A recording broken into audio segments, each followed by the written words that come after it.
অন্তর্বর্তী সরকার রাজনৈতিক দলগুলোর সঙ্গে আলোচনা ছাড়াই মিয়ানমারের রাখাইনে মানবিক করিডোর দেওয়ার সিদ্ধান্তে ক্ষুব্ধ প্রতিক্রিয়া জানিয়েছে বিএনপি। দেশের নিরাপত্তা ও সার্বভৌমত্ব সংক্রান্ত বিষয়ে জনগণের ম্যান্ডেটবিহীন একটি অনির্বাচিত সরকারের এমন সিদ্ধান্ত নেওয়ার এখতিয়ার নেই বলে মনে করে দলটি। তাদের শঙ্কা, সরকার রাজনৈতিক দলগুলোর সঙ্গে আলোচনা এবং রাজনৈতিক মতৈক্য ছাড়া এ ব্যাপারে চূড়ান্ত সিদ্ধান্ত নিলে সেটি ভবিষ্যতে বাংলাদেশের জন্য বিপদ ডেকে আনতে পারে।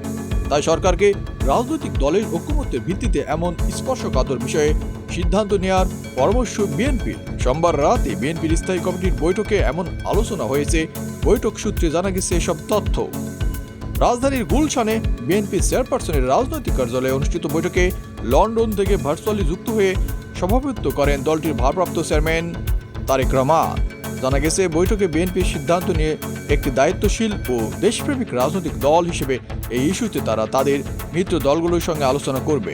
এই ইস্যুতে ভারত ও চীনের মনোভাব পর্যবেক্ষণ করবে। একই সঙ্গে রাখাইনের বাস্তব পরিস্থিতি এবং তা নিয়ে অন্তর্বর্তী সরকার কি করছে তার তথ্য উপাত্ত সংগ্রহ করবে।